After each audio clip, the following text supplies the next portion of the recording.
Dans les allées du salon Cap vers l'emploi, nous rencontrons Colline. À 25 ans, la jeune femme est formée pour l'accueil téléphonique. Il n'y a pas très longtemps, j'ai eu un contact sur LinkedIn, quelqu'un qui m'avait appelé pour un poste et j'étais très intéressée.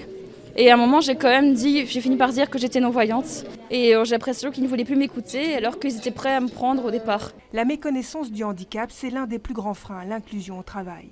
Alors ici, les organisateurs ont créé un espace privilégié où se côtoient chercheurs d'emploi, employeurs et associations d'aide pour personnes porteuses d'un handicap.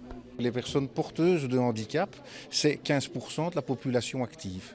Et donc, quand on a ça à l'esprit et qu'on sait qu'il n'y a que 35% de ces 15% qui travaillent, c'est important, quoi. Parmi les employeurs présents, des acteurs publics mais aussi privés, comme cette chaîne de restaurants rapides à la recherche de 10 nouveaux collaborateurs. On ne veut pas exclure les personnes avec un handicap et on veut quand même leur offrir une chance et leur dire qu'ils sont la bienvenue chez nous, qu'on a déjà des personnes avec un handicap qui travaillent dans nos restos. Enfin, les tâches, elles sont souvent adaptées à la personne et de ce qu'elle peut faire. Dans quelques minutes, Christophe va prendre la parole pour témoigner de son parcours. Malgré ses nombreux diplômes, il doit attendre ses 38 ans avant de décrocher son premier contrat, un premier emploi qui change tout. Le fait d'avoir un vrai salaire, de ne plus dépendre de la société, d'être acteur de la société, ça change beaucoup de choses et on est beaucoup plus serein, beaucoup plus confiant et on ose plus se montrer.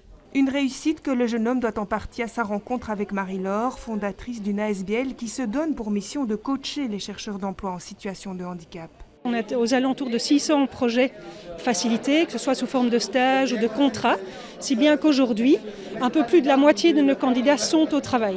Une centaine de candidats s'est présenté au salon Cap vers l'emploi cette année, dans l'espoir de décrocher l'un des 80 jobs proposés.